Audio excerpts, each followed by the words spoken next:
Selamat bertemu kembali buat pertama kali untuk tahun ini kelas pendidikan musik tingkatan 4.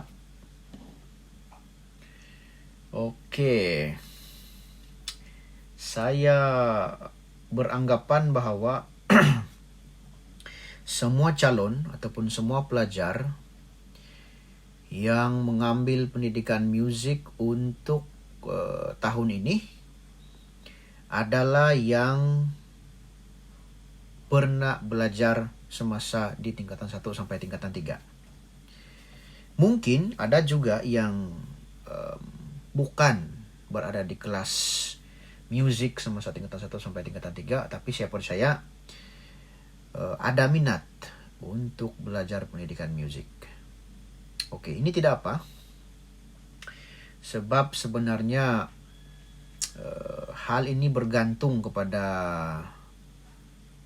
kecepatan kamu, ya, kehebatan kamu, bagaimana kamu boleh beradaptasi dengan subjek ini. Dan saya percaya sebenarnya musik ini tidaklah susah kalau kamu betul-betul belajar dan tidak main-main. Jadi untuk kelas yang pertama untuk tahun ini kita lambat mulai ini sebab adalah beberapa hal yang tidak dapat dielakkan. Tapi hari ini kita akan mulai. Jadi untuk topik yang pertama di tahun ini, seperti yang kamu nampak, bagi sesiapa yang ada buku teks, kamu boleh rujuk di muka surat 16. Dan siapa yang tiada buku teks, kamu boleh download format PDF yang saya sudah share di grup. Download dan jadikan itu sebagai rujukan. Kalau boleh, kalau kamu banyak duit, kamu print lah supaya senang kamu punya kerja. Jadi untuk topik yang pertama ini, saya tidak akan membuang masa lagi. Oke, nanti cerita lain kita cerita di lain kali. Note dan tanda rehat. Oke, note dan tanda rehat. Jadi sebelum kita pergi lebih jauh, kita kena tahu apa maksud note dan apa maksud tanda rehat. Oke, dalam buku ini mengatakan note ialah simbol bagi panjang atau pendek sesuatu bunyi. Oke. Semi brief. Nilai note-nya adalah 4. Oke. Semi brief adalah note yang terbesar. Oke, mempunyai nilai yang terbesar yaitu sepanjang 4 detik. Maksudnya, semi brief ini dia berbunyi selama 4 detik. Kemudian barulah dia akan berhenti. Manakala minim, dia berbunyi sekali dalam setiap 2 detik. Oke, 2 detik. Crochet berbunyi sekali setiap detik. Jadi, note, semi brief, minim, dan crochet ini seperti yang dikatakan oleh buku adalah simbol bagi panjang atau pendek sesuatu bunyi. Semi brief panjang, minim sederhana panjang, crochet agak pendek, begitu. Oke, ada sudah nilai note yang disertakan di sini. Manakala tanda rehat pula adalah simbol bagi panjang atau pendek nilai senyap. Nah, itu dia. Jadi untuk note semi brief dia berbunyi sepanjang 4 detik. Manakala tanda rehat semi brief sebaliknya. Kalau semi brief dia berbunyi sepanjang 4 detik. Tanda rehat semi brief dia akan senyap selama 4 detik juga. Kalau minim dia berbunyi sekali setiap 2 detik. Tanda rehat minim dia akan senyap sepanjang 2 detik juga, sama seperti minim. Begitulah juga dengan crochet. Bezanya adalah note itu berbunyi, tanda rehat tidak berbunyi. Begitu. Oke.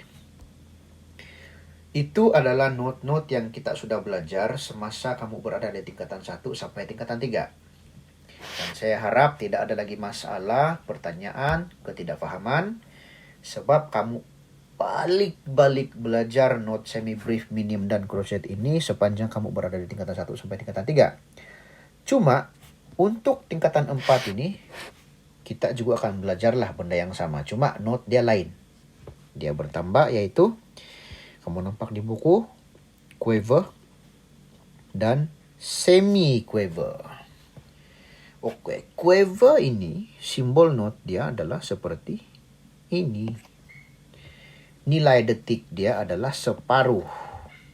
Tanda rehat dia seperti ini. Oke, semi-quaver adalah separuh daripada quaver.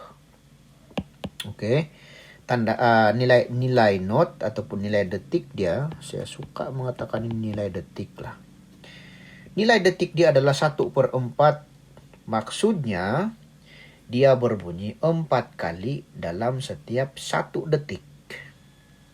Oke, quaver berbunyi 2 kali dalam setiap 1 detik. Kalau tadi crochet itu berbunyi 1 kali 1 detik, quaver dia akan berbunyi 2 kali 1 detik, semi-quaver dia akan berbunyi 4 kali dalam 1 detik. Jadi bagaimana cara pembunyiannya? Kamu boleh cari di YouTube. Banyak betul di YouTube itu. Tapi ini bukan ini tidak susah lah, ini senang lah. Oke. Yang agak mencabarnya untuk tingkatan 4 ini adalah ini dia, tambahan sedikit, yaitu bertitik. Titik di sini saya buat caption sedikit. Oke, titik di sini membawa maksud separuh dari not. Maksudnya seperti berikut. Oke, tengok jenis not. Jenis not dia adalah minim bertitik. Oke, ini adalah minim bertitik. Oke, kalau kamu tengok di sini ya, dia ada titik di sini, titik ini. Ini titiklah yang membawa kepada nilai sekejap. Nilai separuh daripada not. Oke. Sebelum ada titik, dia hanyalah sebuah minim. Oke. Bila kita bubuh titik di situ, dia bertambah menjadi,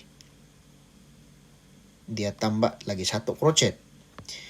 Sebuah minim tanpa titik, bila dititikkan di situ, titik ini membuat maksud separuh minim, yaitu crochet. Jadi pada ini minim 2, bila kita letak titik, dia tambah 1 lagi, dia jadi 3 lah. Tanda rehat dia seperti ini, minim tapi ada titik. Jadi kesimpulan dia, minim bertitik membawa maksud ataupun bernilai 3 crochet. Begitu.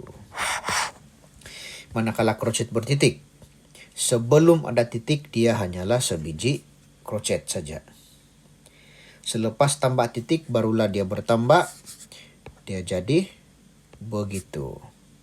Jadi pada mula-mulanya dia hanyalah 1.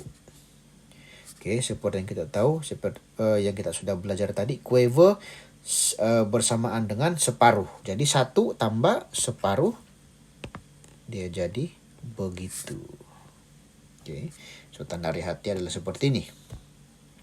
Yang kamu kena ingat adalah crochet bertitik sama dengan 3 quaver. Begitu. Oke, ingat betul-betul. Sama juga dengan semi quaver. Quaver bertitik. Oke. Sebelum titik itu ditambah, dia hanyalah 1 quaver. Bila titik itu diletakkan di situ, dia menjadi quaver bertitik. Quaver sama dengan separuh detik, 1/2 detik. Semi quaver sama dengan 1/4. Jadi bila ditambah, jadi tanda rehat dia seperti ini. Yang paling kamu kena ingat adalah 1 quaver bertitik bersamaan dengan 3 semi quaver. Jadi penerangannya begitu. Saya tidak tahu macam mana saya mau kasih terang sama kamu dengan lebih lanjut supaya kamu lebih paham. Inilah masalah dia kalau kita hanya belajar menggunakan kaedah seperti ini dan tidak bersemuka berada di kelas. Jadi harap-harap PKP ini cepat-cepatlah berakhir dan kita boleh belajar di kelas dan kita boleh buat demo. Oke. Untuk kali ini pelajaran kita di sini saja, tidak payah panjang. Yang penting input dia ada, kamu paham dan kamu boleh aplikasi. Jadi selepas ini saya akan post satu link kehadiran. Kamu tulis nama kamu, isi link itu menandakan kamu sudah tonton video, kamu sudah melihat dan kamu sudah belajar. Oke, latihan dia nanti kita akan buat di kelas yang lain. Jadi kalau kamu ada masalah yang kamu tidak paham, tanya. Beli PM saya WhatsApp, tidak ada masalah. Kamu screenshot soalan yang kamu tidak paham itu. Ataupun kamu screenshot lah mana-mana contengan yang saya buat di sini. Lepas itu kamu PM saya, tanya apa yang kamu tidak paham. Saya akan coba jawab kamu dengan sedaya upaya. Dan kalau kamu mencari sumber lain yang lebih hebat, kamu boleh cari di YouTube. Ada banyak video sebenarnya di YouTube yang kamu boleh tonton. Jadi untuk kali ini itu saja. Kita jumpa lagi di kelas yang lain. Terima kasih.